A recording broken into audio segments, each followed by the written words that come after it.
friends, as you know that festive season is going on, so me and my friends were just discussing about Diwali. So we thought to make a digital assembly on Diwali. Here we go. Diwali is definitely a reason to love India. I mean, who doesn't like to dress up, have lots of snacks guilt-free and see the streets so light up?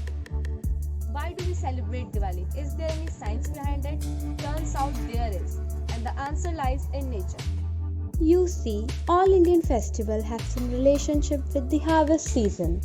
Sanskrant is the end of winter. Holi is the end of spring. Diwali is the end of a cropping season. In India, we didn't have a concept of weekend, so these festivals are a reason for people to come home and spend time with their family. It's simple. Diwali comes when winter comes. If winter is coming, welcoming home for Diwali, it would get back sooner. So to keep wild animals away, families would light lamps all over the streets to welcome their Ram home, who was been away for a purpose.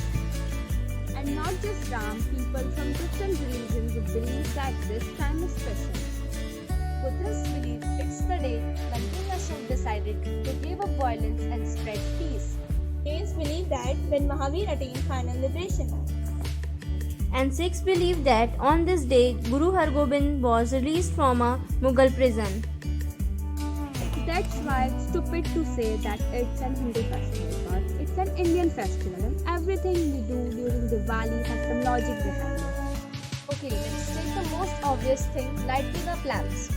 People use oil that keep insects away. The food has lots of ghee and sugar which help the body to prepare for upcoming winter. All of it makes perfect sense. Dhanteras makes sense because it's worshipping Dhanvantri, the doctor of God, who gave us Ayurveda.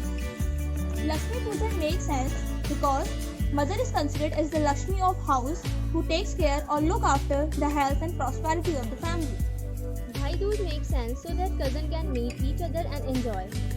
But there is one more reason why we celebrate Diwali. As you understand that we need to look at the shimmering light in the sky. This is Friday Starless, the Seven Sisters. All the ancient cultures have stories about the light that shine from this part of the sky. Diwali falls on Kartik Amavasya. When the night is the darkest, these stars shine the brightest. They cut through the dark light and reach out to you. This star cluster is considered so special that many believe that this is the center of universe. The night sky has billions of stars. But the world coincidentally decided to base their story on the small cluster.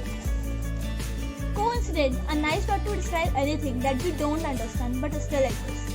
You know what else exists? Lynch Napsia. That's what Egyptians call their festival of light. Even they would light rows of lamps and keep them burning through the night to honor their goddess called Isis. Very close resemblance to Lakshmi. There is science, there is reason, then there is logic. That is widely accepted by multiple cultures about this time of the year. Above all, Diwali is the festival of victory of knowledge over ignorance. And the darkness that we talk about here is not just literal darkness, it's the darkness in our mind.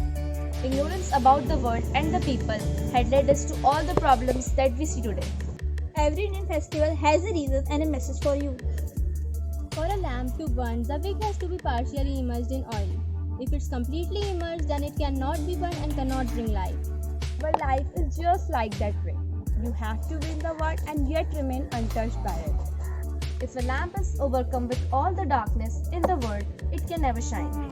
Every lamp has a role, a darker corner to light up. Maybe just for a moment, but still. And that's what Diwali has taught us. To be a small lamp that makes a small corner of the world a little bit brighter.